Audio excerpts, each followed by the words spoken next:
Olá, é, hoje nós vamos falar sobre a Lua.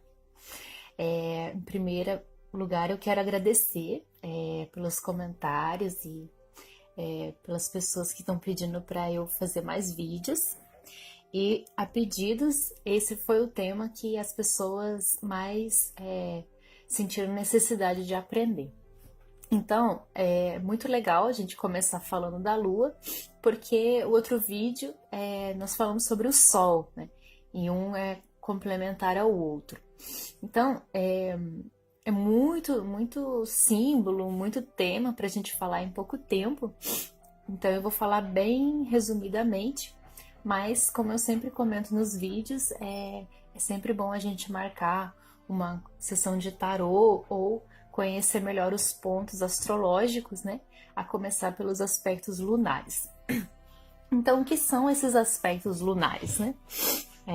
A gente conhece bem pouco e ouve falar rotineiramente só sobre a Lua para relacionamentos, né? Para saber um pouco mais sobre as emoções da pessoa.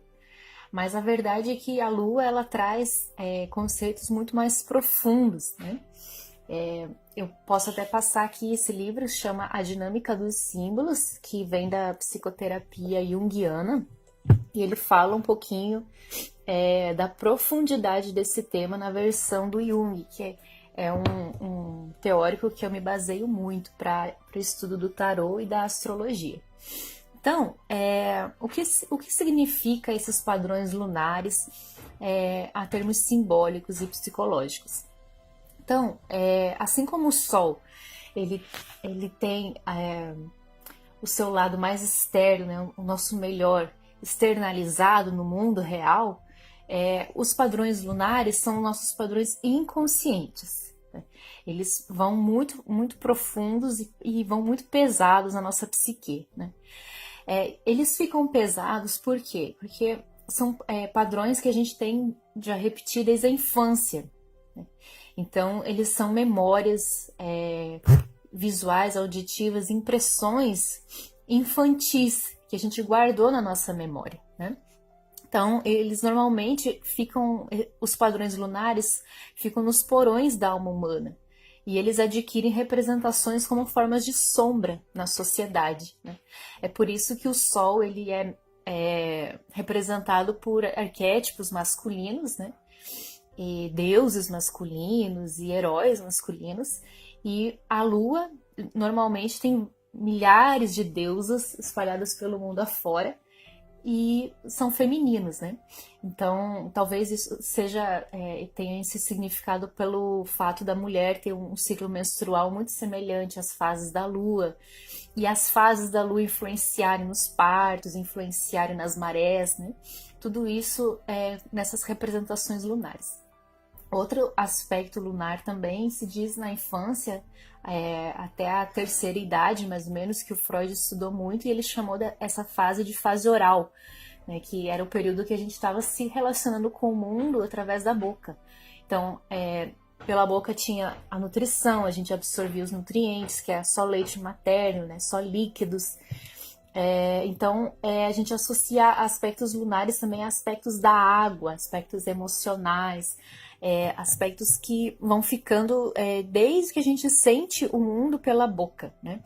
Também tem a associação com o signo de Câncer, né? Que tem essa associação da Lua, dos padrões lunares na sua própria personalidade. Aí a gente pode pensar, tá, mas todos esses símbolos, né? O que eles têm a ver comigo? Eles têm tudo a ver com a gente, tudo mesmo, e principalmente com padrões que a gente não tem controle.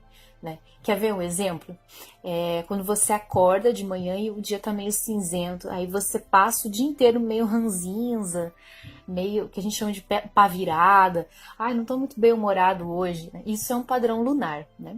É normal a gente sentir esses padrões lunares em alguns momentos da nossa vida. Né? Extremamente normal, porque a gente vai estar lidando todo momento com essa dualidade da nossa personalidade, que é muito luz e sombra, né? O tempo todo a gente lida com ela. E isso é muito maduro, muito natural da nossa parte, entender que nem tudo é flores o tempo todo e também nem tudo é horrores o tempo todo. A vida é justamente saber dosar essas duas faces da nossa existência. Então vamos pensar mais um pouco, né? Pessoas que tendem a repetir muito isso, a gente pode ver isso no comportamento delas, né? Por exemplo, pessoas que mergulham muito na sombra e têm dificuldade de lidar com essa sombra, com esses aspectos lunares, elas acabam se tornando pessoas ranzinzas, depressivas, rancorosas, aquelas pessoas que vivem num emaranhado melancólico, pessoas cinzentas, né? Algumas até são do contra, né? Você pode encontrar talvez isso em você, né? Esse padrão em você ou em outras pessoas, né? Quando todo mundo quer ir numa lanchonete ou, sei lá, ir num barzinho tomar uma cerveja, aí a pessoa fala, não, mas eu quero ficar em casa tomando uma cerveja em casa. Ou quando todo mundo quer ficar em casa, aquela pessoa é do contra e fala, não, eu quero sair. São pessoas que estão muito fixadas, muito apegadas nesses processos lunares, nesses processos inconscientes. Então, é importante a gente ver e reconhecer isso em nós, para que isso não se torne a tendência do nosso humor predominante, né, no nosso dia a dia, e a gente acaba se tornando insuportável para nós mesmos e para os outros, né? É normal que isso oscile, né, como a nível simbólico, né, flutue mesmo como as fases da lua, uma hora mais obscuro, outra hora mais claro, é extremamente normal. Mas é bom a gente reconhecer para que isso não se torne um obstáculo, né? Aí, vamos pensar junto. Quando isso se torna um obstáculo? Quando a gente repete esse hábito e a gente não toma conta da raiz desses humores, né? E qual é a raiz desses humores, né? Essa carta aqui da Lua, do tarô, quando eu abro o jogo do tarô e eu vejo essa carta, eu paro todas as outras cartas, eu deixo de ver todas as outras cartas e me atenho a essa. Aí eu falo, olha, agora a gente vai falar sobre a Lua. Vamos falar sobre a raiz desses comportamentos, que é o medo, né? Então, o ser humano, ele tem esse mecanismo de proteção que é o medo. Realmente, a gente precisa sentir o medo do desconhecido, de tomar qualquer partido novo frente à vida. Agora, quando ele se torna o fator predominante da nossa vida, aí quer dizer que esse medo ele já tomou uma forma muito grande e ele virou um bloqueio, né? Aí a gente tem que se observar e ver como que está o tamanho, tentar mensurar esse medo, né? Então ele é extremamente importante no momento de leitura de tarô observar isso. Então, quais são os medos que a gente pode sentir? Talvez seja o medo da rejeição, o medo do fracasso, o medo da morte, o medo de encarar um desafio, o medo da perda. Existem vários medos. O medo de se expor, o medo de perder o controle, né? O pior de todos, que aí você tem que se observar bem, é o medo de sentir medo, né? Esse é o pior, porque aí você está bloqueando um mecanismo que é natural, né? Então, o que fazer diante de qualquer medo e qualquer aspecto lunar que seja predominante em você? O primeiro a se fazer, né, é aceitar, a aceitação e o acolhimento, né? Não tentar negar nenhuma parte de você, não tentar bloquear e falar, censurar, né? Porque tem a ver com nossos aspectos infantis, são coisas que ficaram lá no infantil. E o que acontece, o que está acontecendo muito, que eu vejo quando eu atendo as pessoas, é que vem diante de mim adultos, né, pessoas com corpo adulto, né, de 30, 40, 50 anos, mas elas têm um emocional infantil. Por dentro elas são crianças, né? Por quê? Porque elas não estão sabendo mensurar e dimensionar a sua própria emoção, sua própria personalidade. Então, o medo é o fator predominante que bloqueia o amadurecimento, né? Então, o que fazer? Aceitar, acolher e procurar o autoconhecimento, né?